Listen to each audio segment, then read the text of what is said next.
The night shift isn't just long hours and coffee. It's the part of the night where anything can happen and no one's around to help. A stranger in the lobby, a man who knows too much about you, a car that waits in the dark. These are 3 true half-night shift stories that show how dangerous 3 a.m. can really be, and why you'll never look at the night shift the same way again.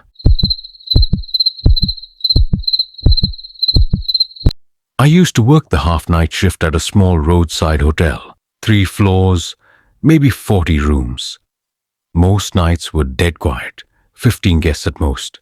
For me, it was easy money.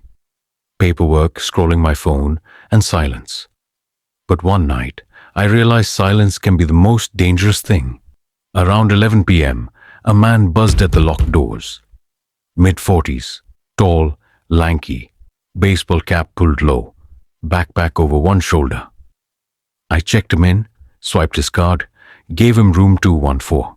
Nothing strange, except when I handed him the key, he stared at me a second too long, blank eyes, expressionless, like he was studying my face. Then he walked away. An hour later, I saw him again. Not in his room, but sitting in the empty lobby, TV off, phone in his pocket. He just sat there, staring at the blank screen. At first I thought nothing of it, but as time dragged on, I realized he wasn't moving. He wasn't doing anything. Curious, I checked the reservation system. That's when my stomach dropped. Room 214 was listed as vacant. No payment, no log, no entry at all. Even the key card I'd given him showed no activity. It was like he never existed, yet he was right there in the lobby. By 1 a.m., on the security cameras, he had moved again, standing in the hallway, then in the stairwell, then back in the lobby, just staring from the shadows. At 2 a.m., I looked up, and he was only 15 feet away, standing in the corner, pale face, eyes locked on me, unblinking. I called my manager. She told me to keep an eye on him and call police if he acted up, but it already felt like he was acting. Circling the building, watching, waiting. By 4 a.m., I couldn't take it anymore. I called 911. When officers arrived, they found him in the lounge, hands folded, like nothing was wrong. After a short talk, they pulled me aside. He's not a guest. The credit card was stolen. He never had a reservation. He was pretending just to get inside. He was arrested for trespassing, but the part that kept me awake wasn't the arrest. It was the hours before. Hours where he wandered the halls, stopped outside guest doors, watched me from the shadows. What was he waiting for? What would have happened if the police hadn't shown up? To this day, I can't stand the night shift, because sometimes the scariest guests are the ones who were never supposed to be there at all.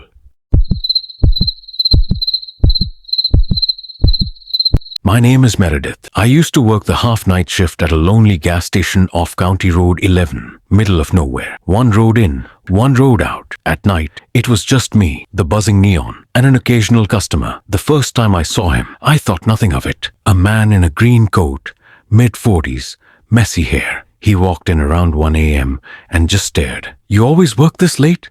he asked. "Yeah," I muttered. He smiled faintly. I figured, I've passed through before. It's always you. Something in his tone unsettled me, but I brushed it off until he said my name. Meredith, I froze. I wasn't wearing a name tag. We didn't even have a name tag policy. Then he pointed to the whiteboard behind me. "Cinnamon coffee is back." I had written it earlier. He told me he recognized my handwriting, the way I slash my eyes instead of dotting them. Very specific. Very thoughtful, he said, then he left. After that, he kept coming back, sometimes buying water, sometimes just standing in the aisles, other times sitting in his car with the lights off, staring at the station. One night, he leaned across the counter and whispered, "You always lock the back door at 2 a.m. Smart. My blood ran cold. He wasn't just a customer. He'd been watching me closely. The worst night was when I came back from a short break and found a Polaroid on the counter. It was me, outside refilling the windshield bin, taken up close, too close. A red circle drawn around, the way I slashed my eyes. That night, I told him to leave. He didn't get angry. He just studied me. Would it be easier if I brought a soda? Smiled? Talked about sports? Pretend I didn't notice your shoes are half a size too big.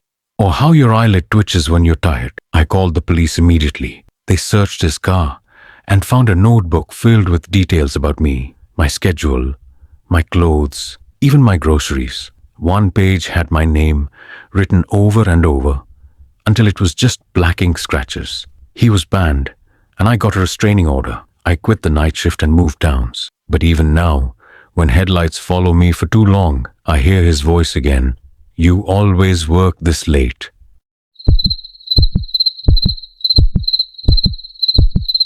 I was 22, working weekend half-night shifts at a 24-hour gas station. Most nights were uneventful. Drunk customers, truckers buying coffee, silence in between. But one night, something pulled into the lot that still haunts me. A car sat idling outside. Brand new, no plates, lights off. A man inside, watching the store. At first, I figured maybe DoorDash or someone waiting for a ride, but an hour passed, no one came in. Then another identical car pulled up. Also no plates, also lights off. When my coworker Max walked outside, both cars sped off immediately. The next night they came back. This time, 4 different customers warned me. There's a car out there, been running for a while. I looked. A dark Subaru sat at the far end of the lot. Lights off. 2 men inside, arguing, pointing toward the store. The second they noticed me watching, the car peeled out. And that's when I saw it. Another car waiting across the street.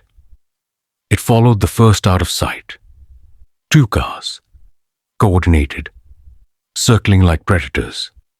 Condensation on their windows. Blankets piled in the back seat, shifting in the dark.